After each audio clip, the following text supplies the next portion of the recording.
just woke up.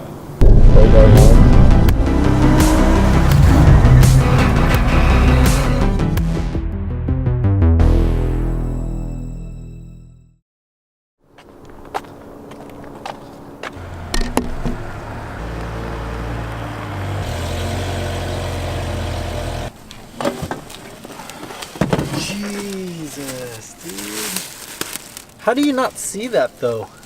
How can you not? The dirt was covering it. There was more dirt than that? Yeah, this is clean.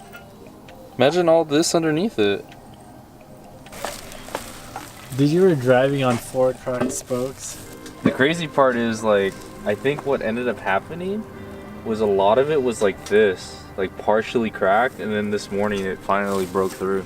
Because I didn't feel anything until I got home. I'm pretty sure you're gonna need glue gun. Why you like working in the black, huh? Turn on me. Wow! Fresh seal. Okay. Wow! This is a DIY.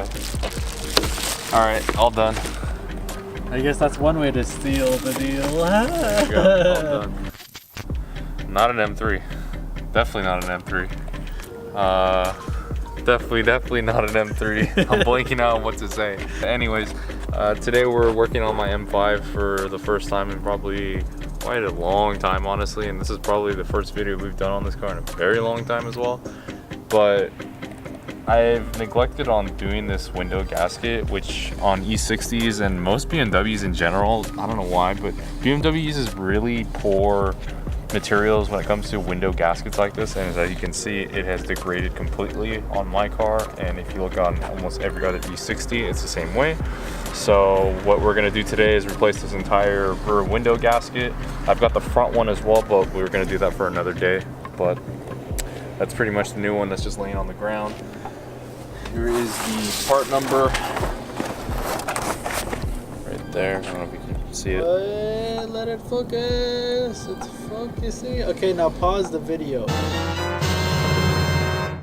I bought that gasket. It's an official OEM gasket from partsgeek.com. I think it was like 32 bucks. It was actually really inexpensive. It wasn't that bad. And I finally figured might as well just replace it before it starts raining, because it's supposed to rain tomorrow here in SoCal, and it's probably gonna be raining for the next million years. But anyways, these are the tools you're pretty much going to need to do the job. You don't really need much. I don't have tape, which I would recommend masking around the outside if you're doing this yourself. I don't have any on hand right now, so I'm just going to work without it. But essentially you need some like soapy water, some plastic trim removal tools to get this guide piece out a little more easier, and your tape and whatever you're going to use, and that's pretty much it. I figure total install time to do this is probably maybe like an hour or so, maybe even shorter. I've never done one of these before, so we'll see how long it takes as we go, but it shouldn't be that hard. Essentially, you're just going to be removing all this rubber pieces around. Mine, I mean, after washing my car so many times, it's literally disintegrated to practically nothing. And I mean, you can see I can literally break it apart and pieces are just literally falling, so it makes my life a little easier that it's already this easy to break. So I'm just gonna go around and start peeling this off and go from there. Jesus Christ.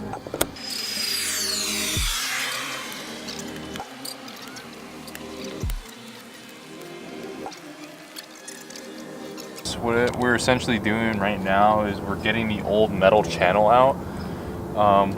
Essentially what I'm doing is just using the tool to kind of push it away from the window, and you want to be careful. You don't want to push too hard, you don't want to damage the paint or anything like that, but you do need to get the channel out in order to get it ready for the new one.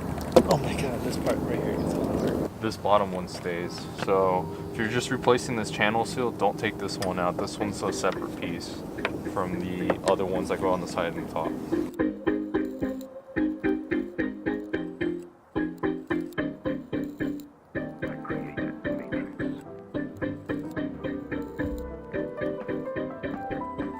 So once you get the old channels out, they pretty much just kind of, once you pop it out of the window, you can just kind of pull on it and pry it out.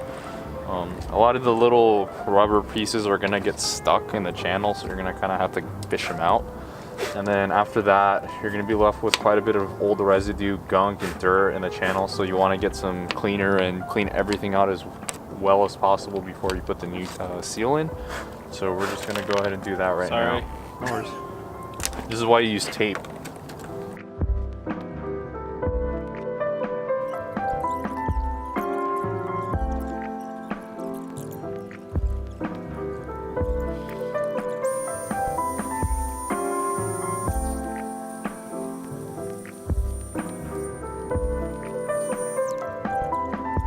So we've got everything wrapped up on getting the old gasket and the old seal out. It took quite a bit of time with some rags, some soapy water, and made sure that everything was cleaned underneath the channel. There was no leftover pieces to obstruct the new seal from going in. So now that that's been done, we're just gonna wipe everything down real quick and then go ahead and start installing the new seal.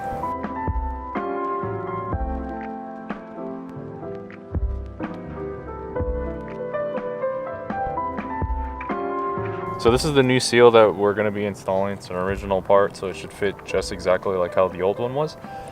As you can see that the seal has this kind of rubber, I guess like an excess. This is essentially going to fold over the paint and create a kind of a barrier seal for the window.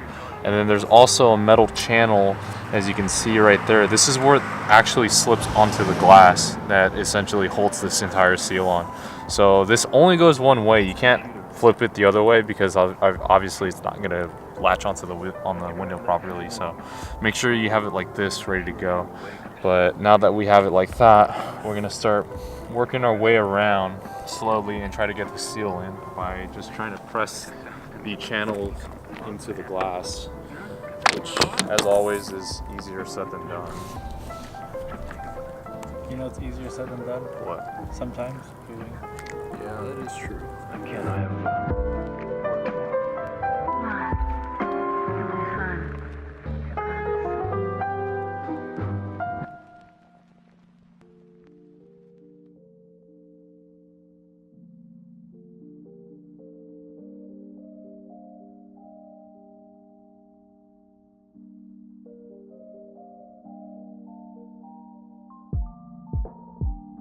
So that pretty much wraps up the install of the rear window seal on these cars. It's pretty easy.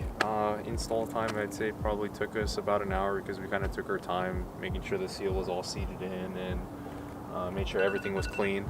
But other than that, didn't really need many advanced tools, just some trim removal tools that we bought from Harbor Freight and a bottle of soapy water. So it was a pretty easy install. I gave this one probably a 2 out of 10. Honestly, anybody could do it at home. Just got to buy the seal. Highly recommend replacing it. Makes the car look a lot nicer and not so kind of junky how it was before when I was running around like that. Little things. Huh? Sorry, I was talking to you. It's the little things. The little things, yeah. It's the little things that count on these cars, and it makes you show your appreciation for your car, which I honestly think everybody has a love affair for. So even though the wheels crack on you. Yeah, even though the wheels crack on you, that's a story for another day, as we keep saying on this car. But I hope you guys enjoyed the install video on this car. Hopefully you guys enjoyed seeing this car again back in another video. I know it's been a long time since we've seen it. There's still a lot more videos coming out on this car, so stay tuned. Make sure you subscribe. Hit that subscribe button. Make sure you like, comment, rate, subscribe, all that kind of stuff. I know I said that probably like 3 or 4 times, but I can't emphasize how much love you guys have been giving us. Our view count's been going up and people have been subscribing, and they're commenting, so we love that. But like I said, more stuff is coming on this car. Of course, more stuff is coming on Jay's cars, so just make sure to hit that subscribe button. But anyways, that pretty much wraps up the video, and we'll see you guys next time.